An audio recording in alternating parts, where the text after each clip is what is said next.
Welcome, my dear listener, to the 137th solo episode of Living Without Fear. I'm your host, Esther Buerki from Switzerland, and I'm so grateful you're here with me. Wherever life finds you right now, walking, cooking, resting, let this moment be yours. A soft pause, a gentle breathe, and a little space inside your heart. There's something life has been teaching me lately, not loudly, but deeply. A lesson about expectations, about loosening our grip, about letting the people we love simply be who they are. And I want to offer that to you today. For so many years, I carried a quiet belief inside me that the people around me should behave a certain way. I never said it out loud. I wasn't even aware of it. But deep inside, there was this whisper, why can't they just do it differently? Why can't they act the way I hope? Why can't they make choices that feel safe to me?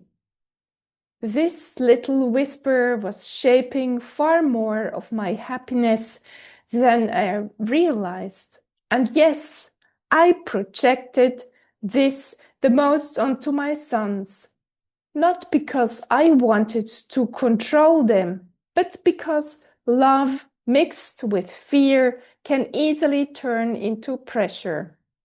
Fear that they might get hurt, fear something might go wrong, fear that if I didn't guide them, life would punish my silence. But healing has taught me something important. Trying to fix someone is often a sign that we don't trust life and we don't trust ourselves. Here's an example from my life. My younger son, soon turning 20, still lives with me, and he brings so much aliveness into the house.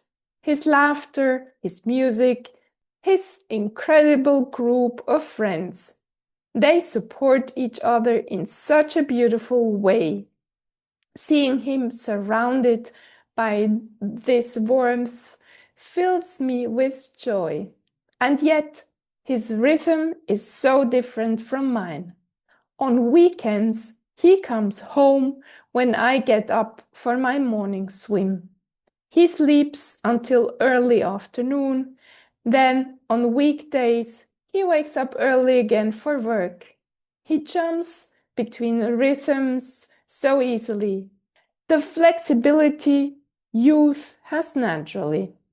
Sometimes I worry about sleep, about health, about balance, but then I remember myself in my 20s, my Saturday nights, dancing until sunrise, walking home with mascara smudged and stories in my pockets, sleeping half the day on Sundays and still showing up at work on Mondays with sparkles in my hair.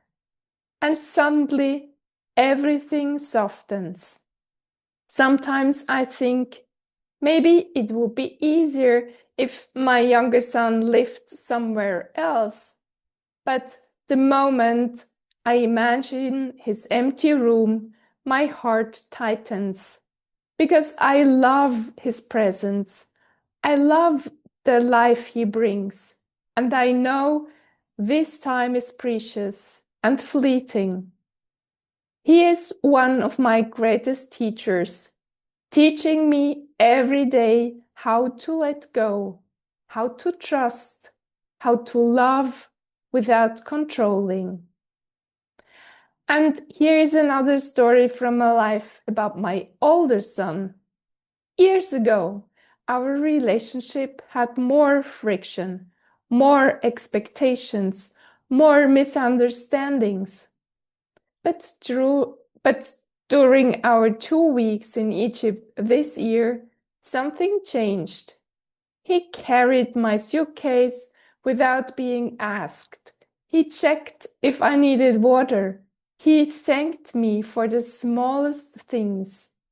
This softness, this tenderness is new, and it touched me deeply. Sometimes I believe motherhood is one long journey of surrender. The more I let go, the closer we grow. And letting go is not weakness, it's a brave act of love. Letting go says, I trust you. I honor your path. I allow you to be who you are. I don't need to control your journey to feel safe. When we cling, people feel our tightness. They protect themselves. They create distance. When we soften, a spaciousness appears, a place where connection can breathe again. Letting go is not giving up. It is giving freedom, the same freedom you once longed for. I think of my own parents. They tried to fix me constantly.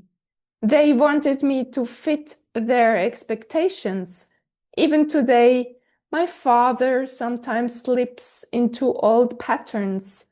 Less now, age has softened him, but the echo is still there. And it brings back that old teenage ache, the ache of not being enough. And I promised myself, this pattern ends with me.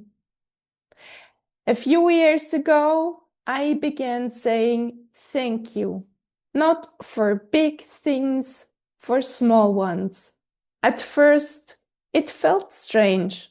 My voice didn't know the shape of those words, but slowly it became natural. And then something beautiful happened. My sons began to mirror it. Today, they thank me for the smallest gestures, and the atmosphere in our home has changed. Softer, warmer, lighter. Gratitude is powerful. It spreads like sunlight. It heals quietly. I also stopped complaining about them to others. That old habit created tension, not relief. Once I let it go, everything softened. I used to be unhappy because I was unkind to myself. So unkind, so critical. Gratitude rebuilt me from the inside out. Whenever I slip into self-judgment now, I pause and ask, what can I be grateful for right now? And immediately my whole inner world shifts. Here are 8 gentle steps to shift from an unhappy state to a happier one. 1. Notice when expectations arise. 2. Pause and breathe before reacting. 3. Remember how it felt when someone tried to fix you. 4. Choose gratitude instead of criticism. 5. Replace judgment with one loving thought. 6. Trust that everyone has their own path. 7. Choose your emotional state intentionally. And 8. Celebrate tiny internal shifts. They matter. Thank you, my dear listener, for being here with me today. I hope these stories touched something inside you, a memory, a pattern, a longing for more ease. If you feel called to release old expectations, to soften your relationships, to shift into more peace and trust, I offer one-on-one coaching sessions created with much love. You can find the link in the bio. I would be honored to walk beside you. I'm sending you all my warmth. Until next week, until Thursday.